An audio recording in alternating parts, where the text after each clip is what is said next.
at this great capacious bowl of a stadium, the home of the legendary Giants and Jets, and the setting where 36 days from now someone will get their hands on the World Cup. 5 games down, this is the first of 99 still to play. As you see, the excitement, the enthusiasm for this game is evident.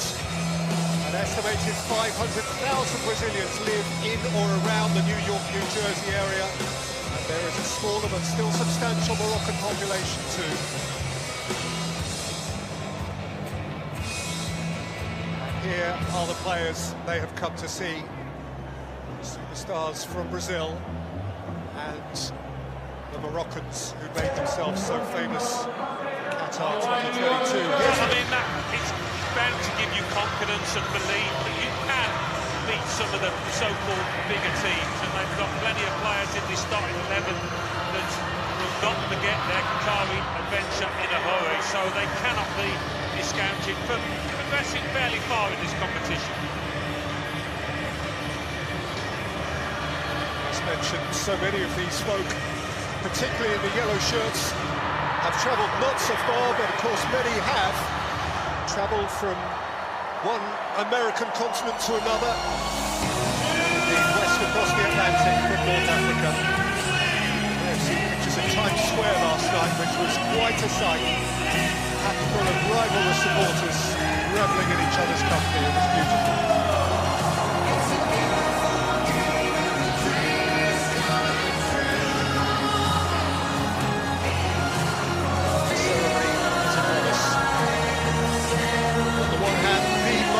Flag in all of international football.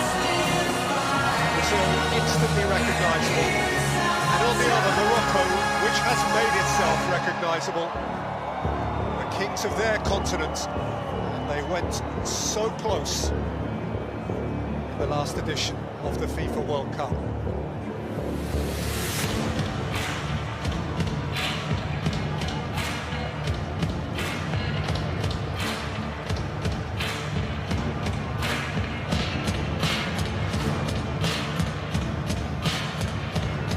Inside the New York Jersey Stadium, the capacity of which is 82,500, and every seat is expected to be occupied tonight. This is very much an event football match. It feels like a proper soccer stadium, shall we say. I know they don't play that particular sport here regularly, but the stands are really close to the pitch. Full house, it'll be a brilliant atmosphere.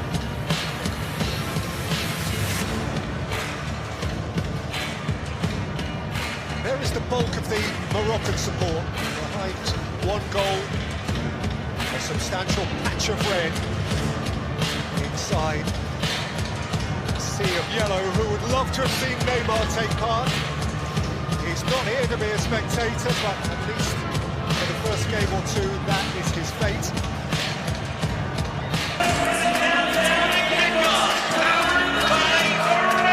Always the principal attraction.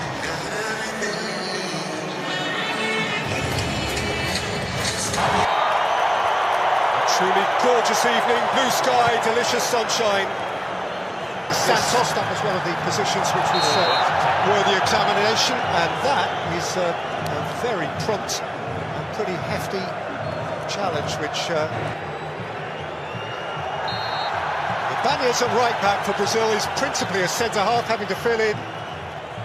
That's his challenge. Yeah, both full-backs of Brazil now committed fouls, and a key area, I think, both flanks out there.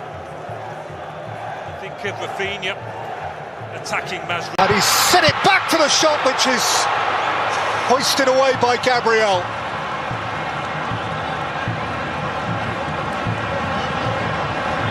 Al Ainawi against Gabriel, who goes in for more and takes quite a hit.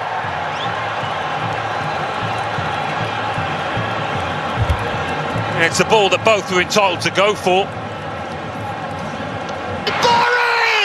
What a finish!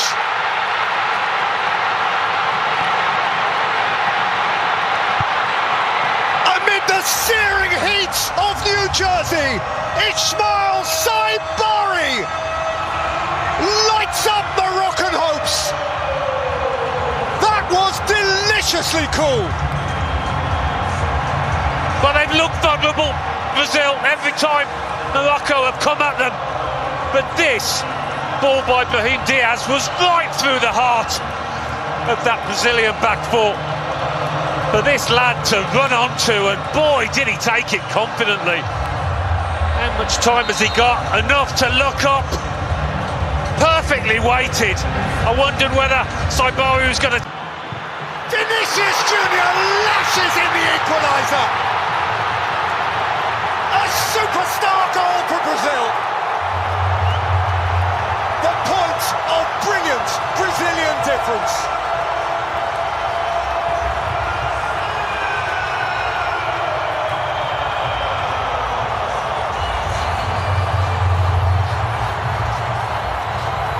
Well, when you're struggling, when you can't string 2 or 3 passes together, when you're low on confidence, you look to your superstars to try and dig you out of a hole. And Vinicius Junior has just done that.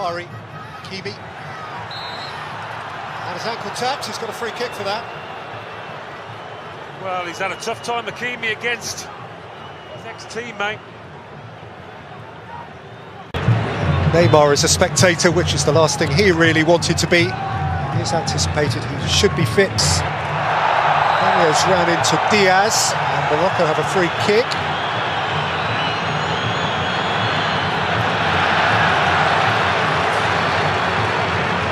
The cartel. Santos! Bono got across to deny Paquetá what would have been a showpiece goal. It was well directed, not quite the power he would have wanted. It's not been the easiest of halves, Paquetá, at times. Morocco began it like lightning, and they established a lead which they were worthy of through Ismail Saibari, a delicious lob from outside the penalty area.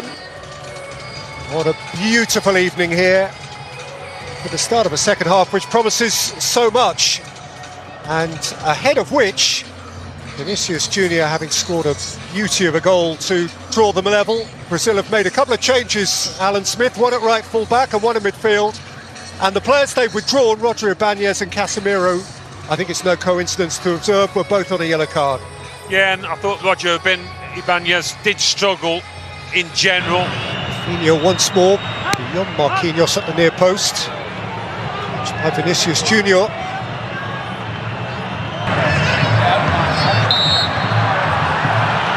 Qatar referees brought it back. Kimi is writhing.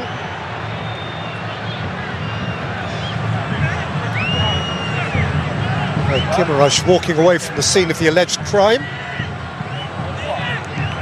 Junior can emerge. Saibari gets his free kick. Fabinho taking him out there. That's partly why he's on the pitch.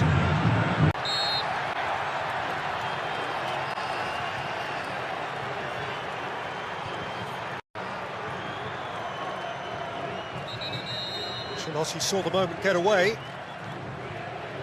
And, if he looks over his shoulder, he will see that there is...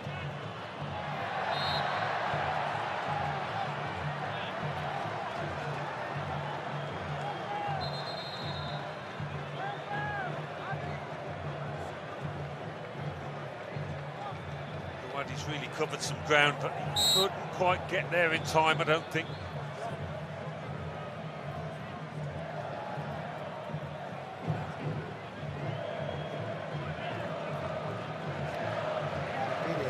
He's obliged to take his leave here because he's losing blood. And here finally come those Moroccan changes which have been in the offing for quite a while. Jemstein Talbi on to be introduced. Piqué driven across in front of Rafinha, who just could not get a toe on it.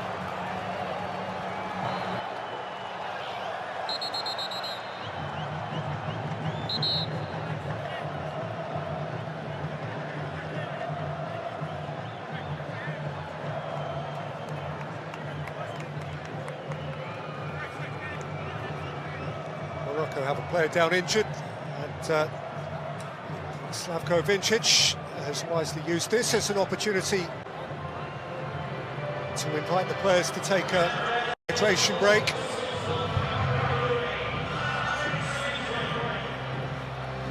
And Alan, as you identified very early in the piece, it's been a very different game of football since half-time, much more tactically tight and wary.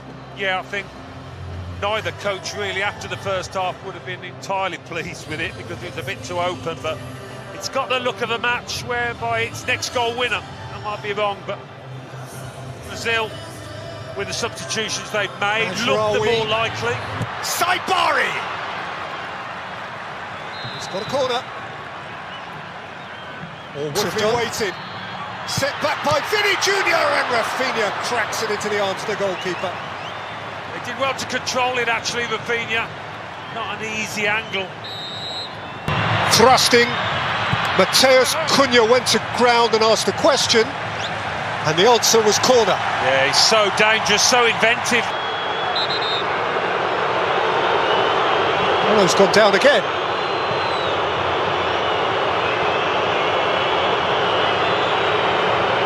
Here is that heart-in-mouth moment. As a coming together after Ono had cleared the ball. Just momentum of Rafinha. Of course, again, what we do know ahead of this World Cup is that it is the Moroccan supporters around us who are on their feet. They are the believers.